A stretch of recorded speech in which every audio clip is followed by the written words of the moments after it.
Well, hi friends again. Got to get my chronometer going. I always seem to forget something, right? But now it's going, so I can be close to that 1 hour time, which makes the programs more useful. Well, all right, we've dealt with rule number 3 and the way we've dealt with it. And now we move on to rule number 4, which is longer in its explanation, about 33 pages here. We're beginning on page 122. And here's the rule. Sound, light, vibration, and the form blend and merge, and thus the work is one. It proceedeth under the law, and naught can hinder now the work from going forward. The man breathes deeply, he concentrates his forces, and drives the thought form from him. This is the magical process, and as I said, somehow in a treatise on white magic, there's more concentration on the magical process itself and less on what it means for the disciple submitting himself to the magical work of the soul. So I would recommend, I've written out my interpretation of these things in the written portion of the commentary on a treatise on cosmic fire, and you can find that on Makara. And we'll see whether I do any video work on that particular series. But I think that since it's already written out, it should serve you. And here, perhaps we have intermittent focus on the magical process of the magician creator, and more on the process whereby the soul is creating a worthy instrument through a magical process. We're going to deal with the creative work of sound and the science of the breath, and this takes us to page 125. But before we go further, I have to have my bracket. All right. Now we can proceed. Before centering our attention upon this rule, it would be well to recollect certain things so that our reflection on the rule may proceed with profit. First, the rule we are at present considering concerns work on the mental plane, and before such work is possible, it is important to have a developed mind, a well-nurtured intelligence. Perhaps the intelligence is still more penetrating. The word intellect sometimes involves the idea of intuition, and also to have achieved some measure of mind control. So these are the requirements, and well, usually the people who are entirely mystically oriented will not persist with Master DK because there is just too much that he gives that does require the development of the mind and over time the well-nurtured intelligence and the ability to quiet the modifications of the versatile psychic nature, the versatile mental nature. And so he says it, and after all, the arcane school was intended to be a school for disciples and not, beginners. He says these rules are not for beginners in the occult sciences. They are for those who are ready for magical work and for labor on the plane of mind. And we might say that even so, they are not completely explained. Only so much is given to us, and mostly of an intellectual nature. Love is the great unifier, the prime attractive impulse, cosmic and microcosmic, i.e. beyond our solar system and within the energy system of man, but the mind is the main creative factor and the utilizer of the energies of the cosmos. Our throat center is that through which our mind primarily works. Also, there is work through the ajna center, let us say, and in that part of the head that relates to the mind. But let's just say in this creativity, the third ray and the seventh ray are involved, and both are creative rays. The seventh ray is considered, according to the Tibetan, one of the practically artistic rays, along with the fourth. And the third ray, given the name he prefers, the ray of creative intelligence, not just the ray of activity or the ray of abstract mind, etc. Love, now he goes on with the differentiation between love and mind that he did so thoroughly just a little while ago, showing us all of the divisions which mind tends to make and which love tries to unify or reunify. Love attracts, but the mind attracts, repels, and coordinates. So its potency is inconceivable. Well, we certainly have interests. Deep interests are an example. Our deep interests are an example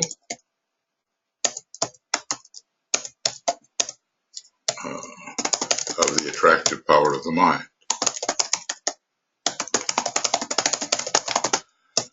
Interest, of course, it's also been said that was it Thomas Mann, the novelist, German novelist, who said that, I'll just paraphrase really, it's all I can do, that interest is another name for love. Is it not possible dimly to sense a state of affairs in mental realms analogous to that now seen in emotional? Let's see what he means. Can we picture the condition of the world when the intellect is as potent and as compelling as is the emotional at this time, because the emotional nature will not organize and will not of its own follow the indications of the divine plan?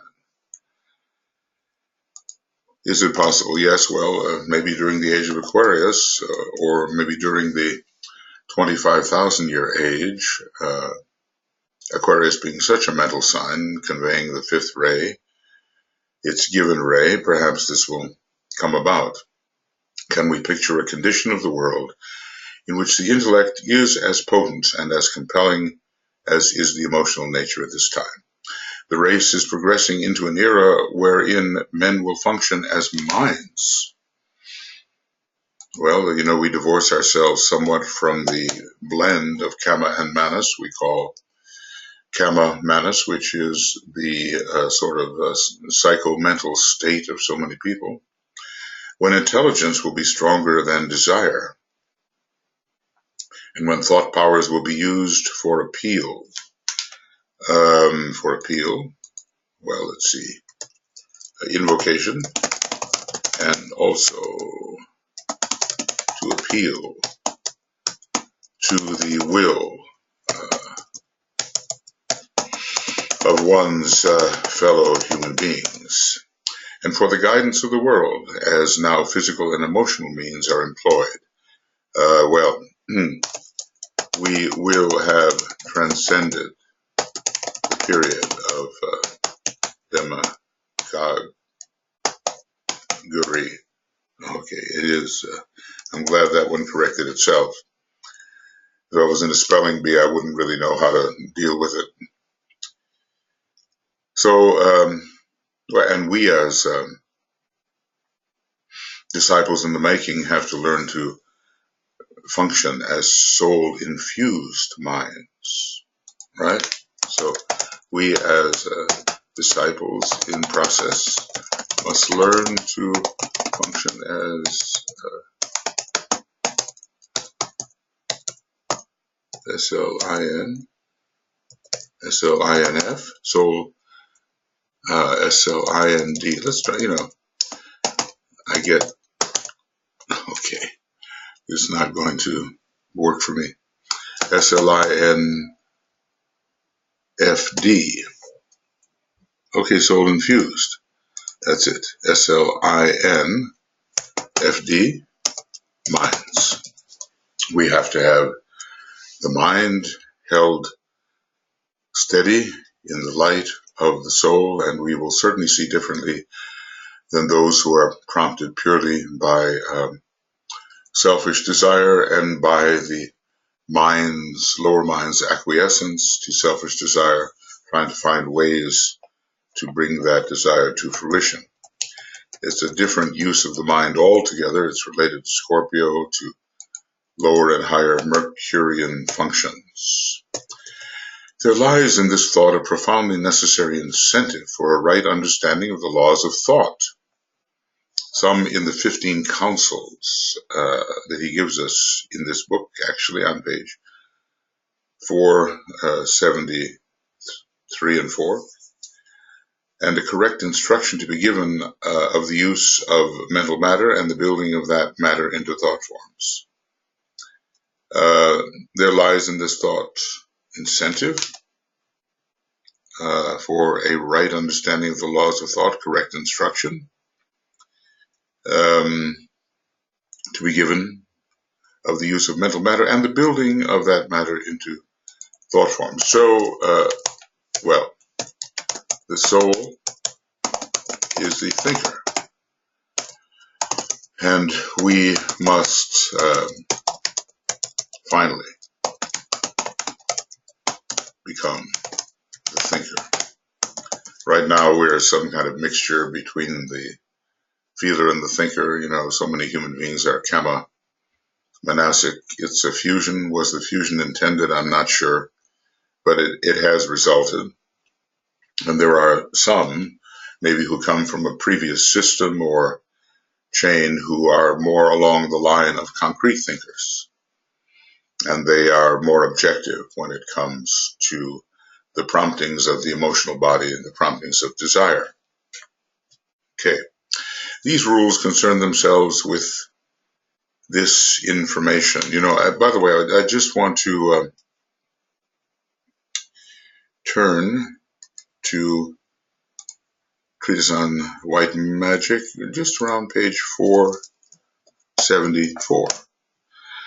And 473 it really began, but the very first injunction, view the world of thought and separate the false out of the true.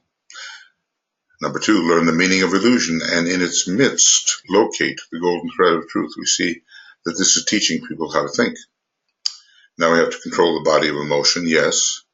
And then number 4, discover that thou hast a mind and learn its dual use. One use is creative with respect to the environment, and the other is receptive with respect to the higher worlds. Concentrate the thinking principle and be master of thy mental world. Learn that the thinker and his thought and that which is the means of thought are diverse in their nature, yet one in ultimate reality. All of this is about the mind, isn't it? Act as the thinker and learn it is not right to prostitute thy thought to the base use of separative desire. How to acquire that which the desire body wants and the instincts prompt towards. The energy of thought is for the good of all and for the furtherance of the plan of God. Use it not, therefore, for thy selfish ends, I think is the word, selfish ends. Before a thought form is by thee constructed, vision its purpose, ascertain its goal, and verify its motive. So those first 9 concentrate very much on the power of thought and the subduing of emotion, and later, the cleansing of the atmosphere of thought is coming in here, and it becomes more about how we speak under the prompting of negative states and under the prompting of thought, etc. Well, anyway, so 473 and 474, what do I say? Go there and memorize them. I did. Of course, they're probably gone now because, if you don't keep those memorizations polished, either use it or lose it. They do fade away, But anyway, the laws of thought. Well, sometimes those who engage in the work of logic have something called the laws of thought, but it's a different approach. It's an entirely third-ray approach. I think there's a book called The Laws of Thought by a logician, mathematician of the 19th century. Boole was his name, and there were all kinds of extensions of thought that he put forward. And he was studied by Einstein and others. But we're talking about a practical sort of second-ray approach which promotes right human relations. We're not talking about, at this point, extension into the abstract mind where many of the third-ray philosophers and mathematicians focus their efforts. So we need a correct instruction on the use of the mental body, and we are responsible as the thinker, that's what we essentially are, and have to discover it, to use the lower mind in the right way under the impulse of the higher mind.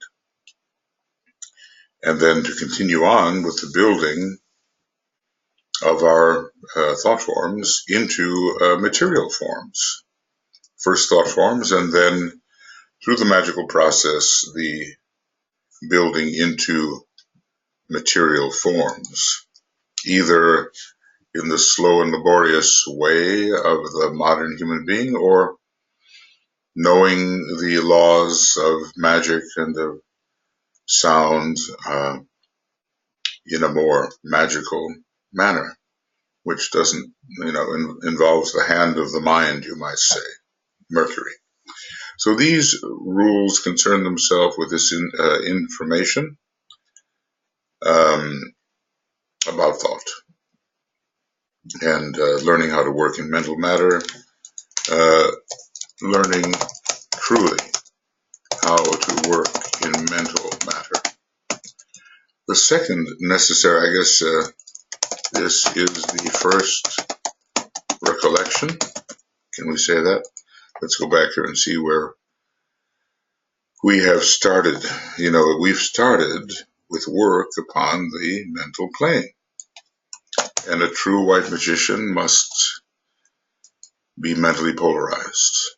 And this means that, a true white magician is not going to be found until the second initiation is taken, and probably not until the third initiation is taken, because, as we know, mental polarization occurs at the midway point between the second and third initiation. So we may have an interest in magic and so forth, but we're not really equipped to perform white magic, I think, until we have overcome the world, the flesh, and the devil in that austere state that we call the desert.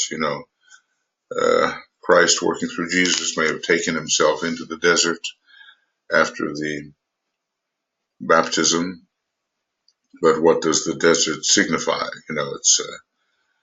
It's a state of retiring, abstracted, and alone, where one deals with one's own inner motives. So here's the first recollection, work on the plane of mind. The second necessary recollection is that the worker in magic and the potent entity wielding these forces must be the soul, the spiritual man. Now, who are we, really? And we certainly do discover that ultimately we are the soul, we are the spiritual man, and our identification with the instrument has been a necessary and very long mistake when ultimately considered. So we have to identify as the soul, the spiritual man, and increasingly as the solar angel, angel of the presence, nurtures that extension of consciousness which we are from the monad, nurtures that extension which is focused within the worlds of the personality. We become more and more identified as the spiritual man, and when the sustainment of the egoic lotus wends its way back to the heart of the sun, or even the central spiritual sun, we are introduced, before that, by the angel of the presence to the monad itself and realize our true origin. But anyway, the soul has to wield these forces. Why? Why? For the following reasons. Only the soul has a direct and clear understanding of the creative purpose of the plan. So this is the man supported by the knowledgeable presence of the solar angel, angel of the presence. I kind of, try to combine them. The angel of the presence, I think it expresses as much of the solar angel as is necessary to sustain the vehicle of man's consciousness on the higher mental plane. Only the soul has direct and clear understanding of the creative purpose of the plan. I mean, let's just say the solar angel is a great initiate,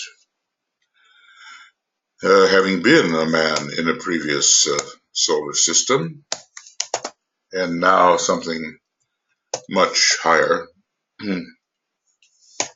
having been trained apparently on Sirius, where the rays to be used by the solar angel, at least in this solar system, the second and the fifth, are part and parcel of the Sirian logos, a very strong part of the Sirian logos. Only, and on point number two, why is it that the worker in magic and the potent entity which wields the forces must be the soul? And let's just say this is the worker in white magic. Okay. Point number two, only the soul whose nature is intelligent love, note the fifth and second rays, can be trusted with the knowledge, the symbols, and the formulas which are necessary to the conditioning of the magical work. So if we have ascended to identification as a soul, we can be trusted. And we think of ourselves then as a blend of our own consciousness emanated from the monad and that which the solar angel, angel of the presence, provides. Two different kinds of consciousness fuse into one.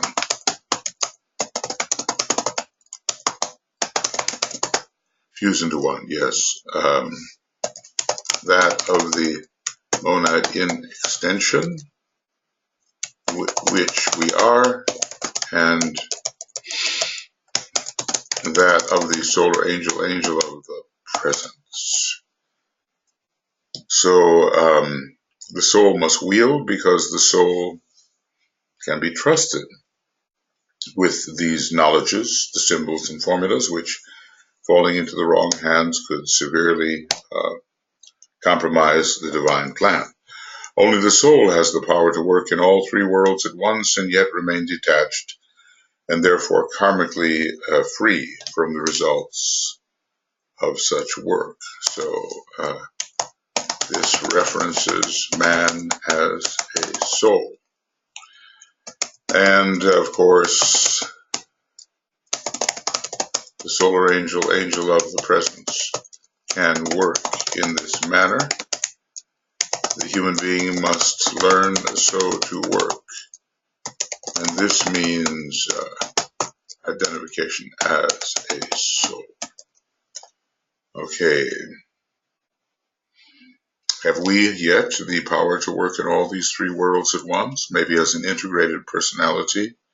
More and more we do. Can we keep detached ourselves, as the injunctions to the mentor of others suggests? You know, we have to keep detached from the feeling nature and the mental nature of another, but blend with thy brother's soul. So more and more we have that kind of, paradoxical detachment, detached attachment. Okay. We learn to work as a soul. This is what this is all about.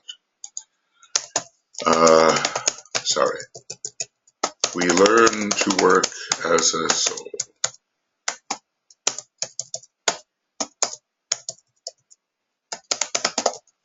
Right, the fourth point. Only the soul is truly group conscious and actuated by pure unselfish love, or pure unselfish purpose. When our consciousness ascends to the second subplane of the higher mental plane, we have achieved this. And that the city of that plane is response to group vibration. So in order to work with the personality, we have to realize that the soul is group conscious. The personality does not stand alone, and the many are working towards one objective. So the potent energy wielding these forces must be the soul or spiritual man, which we are essentially, and which we must consciously become. We, the soul in incarnation, must become the soul or spiritual man on its own plane. No trouble being the soul in incarnation, but when we are, we're often identified with the personality states. Now we have to abstract ourselves and in contemplation merge with the soul and realize ourselves as the soul. All in all, there is only one consciousness in cosmos. Now this, many layers have to be peeled away, many tendencies towards identification with external parts rather than wholeness have to be recognized. These tendencies have to be recognized. So why must it be the soul that wields these forces? Or the spiritual man? Because, we can think of ourselves also as the spiritual triad, and one day we become as much the spiritual triad as we succeeded in becoming the soul. First we identify as the personality, then as the soul on the higher mental plane, and then as the spiritual triad on the planes of Atma, Buddhi, and the highest Manas. And finally, we re-become in full consciousness the monad, and then go on to greater and greater states of identification. So why the soul? It has the necessary understanding. The soul has intelligent love and can be trusted with the symbols and formulas necessary for the correct execution and conditioning of the magical work. Always we're asking why the soul? Why the soul? Why must be as a soul or be the soul in order to be the true magician, who in a way is the transformer of the little macrocosm, the human personality. Only the soul can work in all three worlds at once and remain detached because it's not identified with anything in the three worlds. DK said to us that there's a lot of people appearing today who have, after all their studies and suffering and meditations and all that, who have less tendency to identify with the tangible world and are here simply to serve and not for what they can acquire from the tangible material world. So we ask ourselves questions, do I have intelligent love, and can I be trusted with these symbols and formulas? To what extent do I have that clear understanding of the creative purpose and of the plan? Can I work at all the three worlds simultaneously? Number 4, only the soul is truly group conscious and actuated by pure, unselfish purpose. As personalities, we're learning through soul infusion, but we may not yet have truly group consciousness, group consciousness, and be actuated by pure, unselfish purpose. We still are sufficiently identified with the personality that we sometimes follow its purposes as if they were important. And then only the soul with the open eye vision can see the end from the beginning and hold in steadiness the true picture of the ultimate consummation. DK is always giving us a little bit of wisdom here and there, little fragments of wisdom, but we ourselves have to come to the place where we can, in a purposeful manner, see the end from the beginning. Purpose is all about that. The divine plan perhaps goes by phases and does not see the end from the beginning, but purpose is both the beginning and the end, and the plan will lead us to an appreciation of that purpose. Only the soul with the open eye of vision, and we can ask, is this the eye of the soul? All right. Looks like another one that we can benefit from. Get rid of that, and go there and get rid of that. And we'll do eye of the soul. And we will put it in quotations, eye of the soul. It's not exactly the same as the third eye. DK makes a distinction there, and at some point, I think it's in Dana 2, we'll have to review that. I think a reviewing of the Dana books is very, very necessary. My colleague, Elena Dramcini, is doing a fantastic astrological job of reviewing these disciples. A life work, you might say. All right, so let's see, what do we have here? Eye of the soul. Only the soul with the open eye vision, the eye of Shiva or the eye of the soul, probably distinct from each other in a way, but both see what the personality cannot see, can see the end from the beginning and can hold in steadiness the true picture of the ultimate consummation. And we might say it really helps to know where we are going. This will prevent those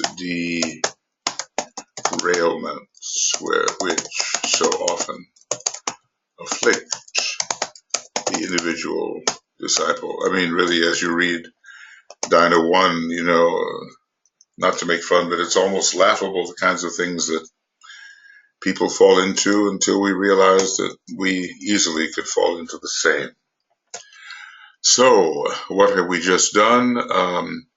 We have looked at the reason why it must be the soul or spiritual man who wields the forces.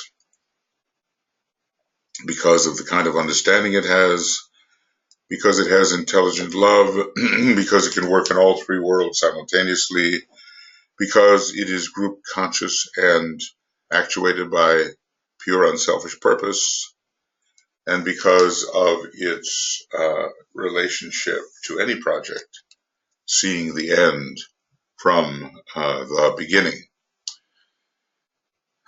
So practical, isn't it? And one day we will all be magical workers. Any member of hierarchy is both an esoteric psychologist and a white magician. Some may specialize in these fields according to their experience and ray inclination, but all have a sufficient amount of experience and acquirement in these two disciplines.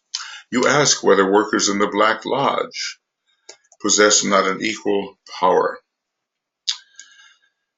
And he says no, although they can be more effective on the physical plane because they are more attuned to this very material deva, which great, grand, extensive deva, which includes the material plane. So their presentations often work out first, as they did in relation to Nazi Germany and fascism of Italy and the attempt to reclaim the ancient samurai abilities and status in Japan. The negative works out first. And then the positive, if it doesn't respond too slowly, there was that tendency not to get involved and to respond too slowly. The positive part, if it doesn't respond too slowly, will gradually overtake that which has been prematurely demonstrated. I'm thinking about Germany and its aggressions. Of course, Italy had its aggressions too. These are fire sign countries, in part, with Italy, Leo Soul and Sagittarius personality, with Germany, Aries soul, plunging in rapidly and making extremely rapid progress over its enemies, but then not having the ability to hold those gains. So he says, no, the Black Lodge does not have an equal power. They can work in the three worlds, but they work from and in the plane of mind, and let's just say, especially lower mind. They work in and from the plane of mind and do not function, therefore, outside their field of endeavor as does the soul with its expansive and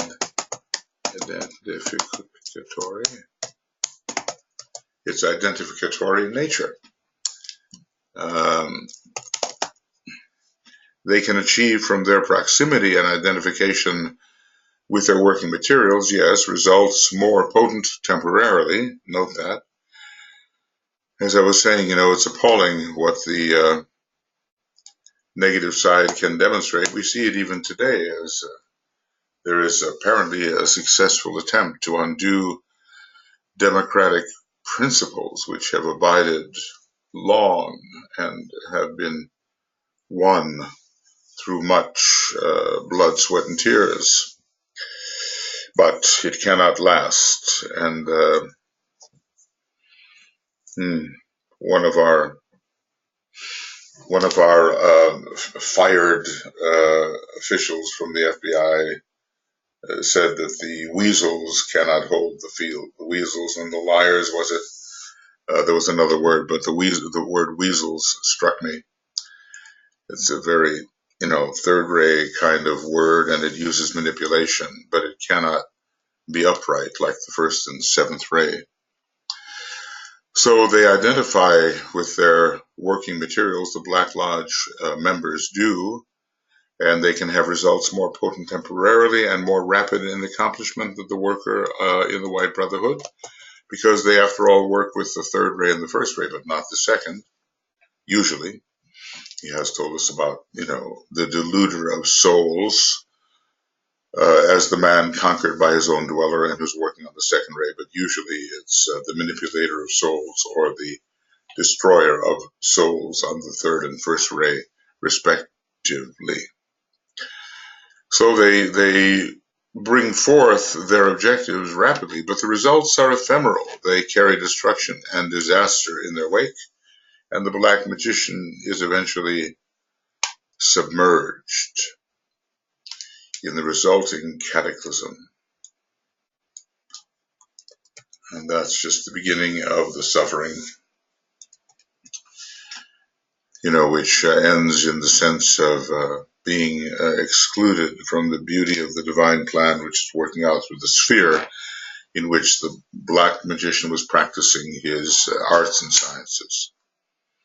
And he realizes, he'll have to start all over again at great pain and delay.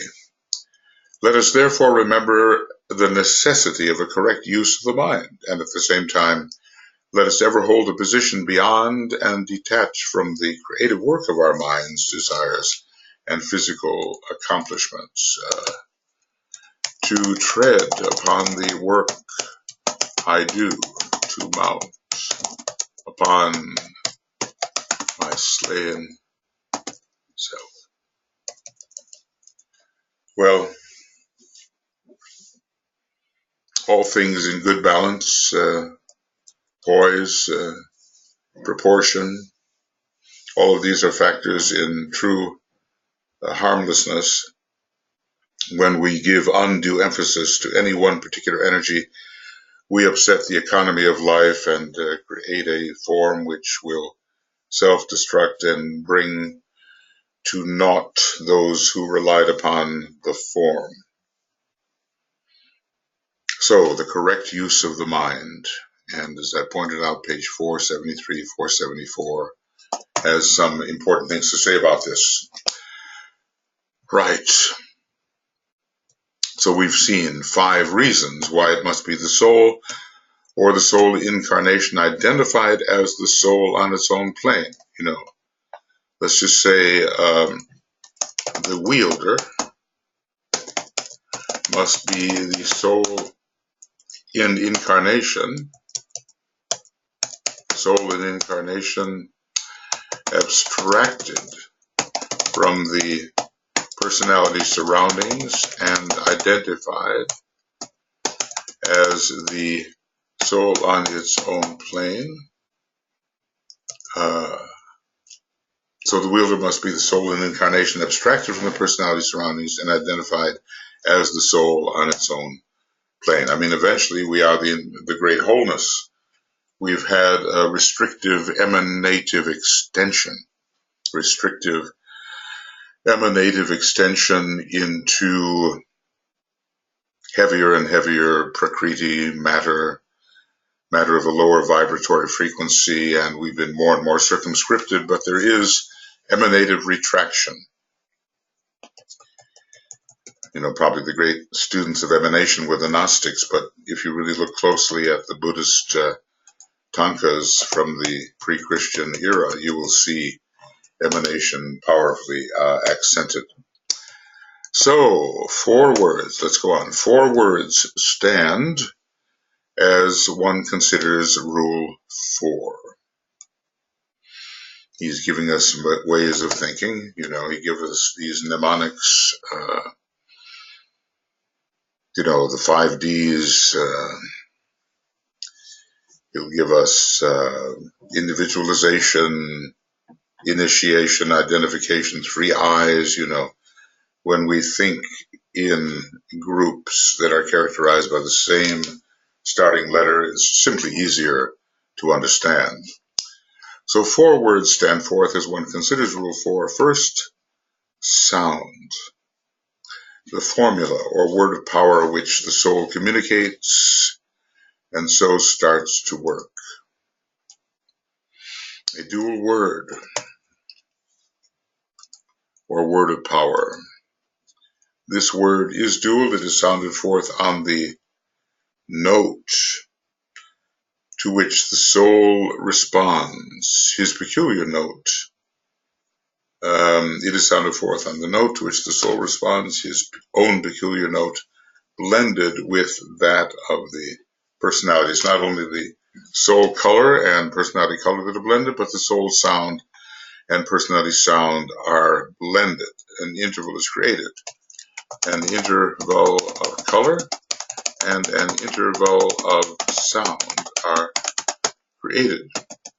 But even two notes are kind of considered a chord, but in music we call it an interval, a sounding interval. This chord of two notes is the producer of the resulting effects and is more important than the set phrase composing the word of power. What is the note to which our soul responds? If we're a first-rate soul, we might respond to the D, a second-rate soul to the G, a third-rate soul to the F, a fourth-rate soul to the E, a fifth-rate soul to the A. Then the sixth-rate soul is a little difficult, but some say it responds to a red Martian note, the C, and the seventh-rate soul to the B, the violet note, which is the leading tone to the next octave. Well, I don't think it's a coincidence that our octave is divided usually into 7 parts before the octave note is reached, which is twice the frequency, if we're ascending, than the original octave note where the scale began. But of course, you know, in music you can divide octaves in many different parts, and there are such things as quarter tones and other methods of division. So, but we're speaking of the usual cases and not the specialized cases. So, sound of the formula or the word of power. Now, this is. I just want to make this a little bigger. Yeah, the word of power, which the soul communicates, and so starts his work. The occult power of sound is extraordinary. And let's see, how does this go? This is 20. And let's see, I think it's because, okay. Sound of forming the word of power, which the soul communicates to start the work. I just want to bring this down a little bit. I got carried away here, and let's see how big that one is. That's 26, so let's go down, down, and down. There we go. This word is duo, and it is, you know, we need to know, and sometimes I think it's possible to use the voice in such a way that you can sound two notes at the same time. There are those who have that ability, and the question is, can they sound the two notes that are indicated? Or must this be done instrumentally? Or must it be done in a choir, let us say, that serves the individual member by dividing its sounding into two notes until everyone has the experience of getting the necessary resulting effects, and is more important than the set phrase composing the two words. So the power of sound through music is very effective, and we realize that the Pythagorean school required that those entering it have some proficiency in both mathematics and music. Now, you know, Master KH is behind much of the New Esoteric School movement, and Master DK is his disciple, and I wouldn't be at all surprised that music and mathematics are again taught, you know, in a higher turn of the spiral, as we have ways now of conveying music that they didn't have in those days at Crotona. So anyway, not just the meaning, but the sound itself. Herein lies the problem: to sound these two notes synchronously and with the mind focused. Okay, it can be done. There are ways that two notes, according to partials, harmonics, can be sounded. See, so in the harmonic series of partials, two notes can be sounded simultaneously. I used to be able to do it. I won't, embarrass myself and you by making an attempt right now. As you get older, your voice kind of goes away. But it is possible to have a pedal tone and then move the harmonic around according to the resonant chambers within the head. But as I say, if we have a group of people who can sing, they can help the individual. But maybe it doesn't take the place of sounding the two simultaneously, if they can be sounded, if they're in the harmonic series. Herein lies a clue to the significance of the AUM or OM.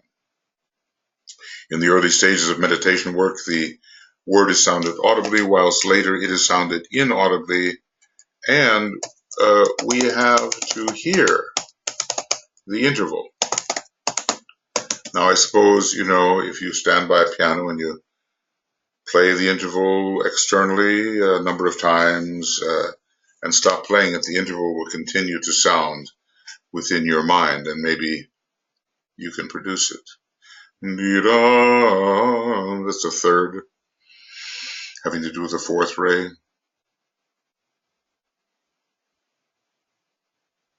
And if you alternate very rapidly between the two notes, before long they can present themselves as a kind of simultaneous sounding. Anyway, this training in the sounding of the AUM is, for those who use it, an unconscious preparation for the dual work of spiritual creation, being, evoking the soul and personality simultaneously.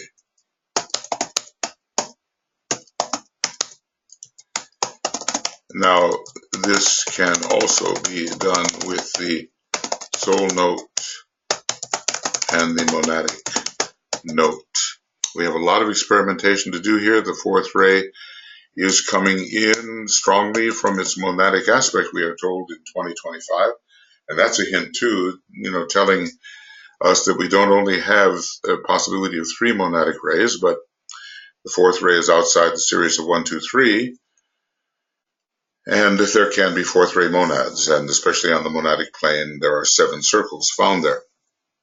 So, the AUM is an unconscious preparation for the dual work of spiritual creation, and facility comes as the attentive aspirant accustoms himself to hear within his brain the soundless sound of Om. Well, it's soundless from an external point of view.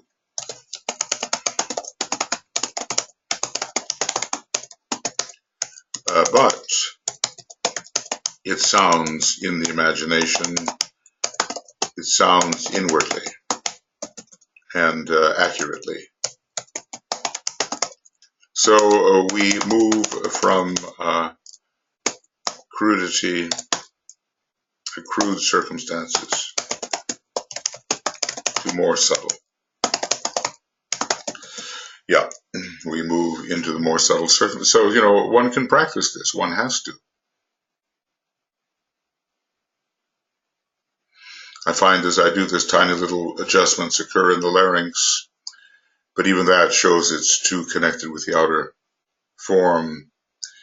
The simultaneous sounding has to occur with no response within the dense physical mechanism. So maybe in the music as taught in the new esoteric schools, intervals will be heard internally, and being heard, they will have an effect. And the effect will be, one effect will be the uniting, one effect, the uniting of the soul and personality, and a later effect the uniting of the monad and soul-infused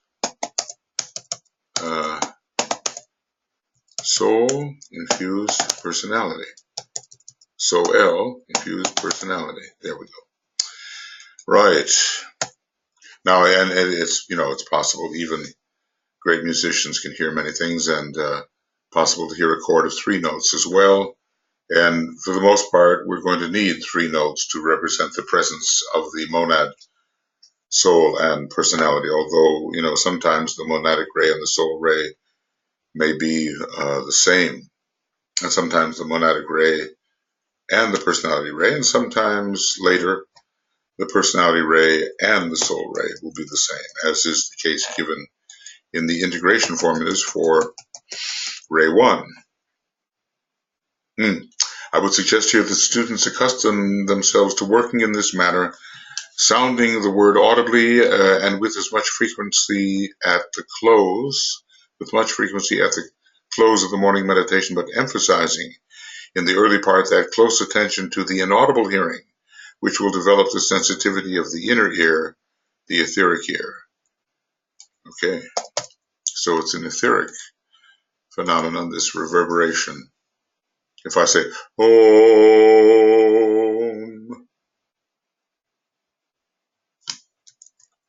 and I'm hearing now the reverberation. I'm hearing through my imagination, or maybe it's some etheric mechanism, a memory, a reproduction of that outer sound. So we're always moving into more subtle areas. Later, when the personal note or sound is established, integrated personality, and the inner sound is sensed, there can be a definite blending of the two. How they do want me to buy that. Okay.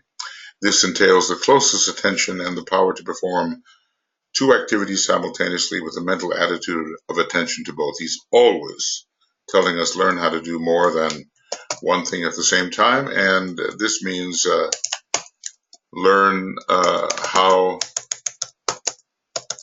to perform an inner and outer activity simultaneously. Now, sometimes I give people a chance to do this during the full moons. In other words, I say to them, okay, now sound the Om, but at the same time repeat inwardly to yourself. It's not a musical repetition, but a verbal repetition. I see the greatest light. So, I might choose this G note, and while I'm singing the G note, I'm going to be saying inwardly to myself, I see the greatest light. Oh.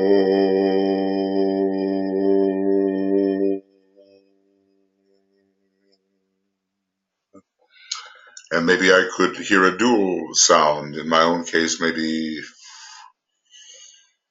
G and E, with G of the soul. Dum, dum, dum, dum. Hopefully not too dumb. Well, I can't sound 2 notes externally yet, but if I work out the partials and harmonic series, I might be able to do it. And then also here inwardly, I see the greatest light. I mean, just imagine the God of our planet. How many things does the God of our planet do simultaneously? He's everywhere, working simultaneous, simultane, simultaneously. All right. So great beings are doing many things simultaneously. And we little human beings are just learning to do it. Okay, now this will be then the end of a treatise on white magic, number 29, rule 4.1, and pages 122. Did I remember that properly? I hope so. To 127. And then the beginning of a treatise on white magic, number 30. Rule 4. Oh, come back. Oh, I hate that. Let's see if I can go back there. Beginning a treatise on white magic, number 30, rule 4.2, and beginning on page 127. Well, this is a long book, you know. Has some 700 something pages in it.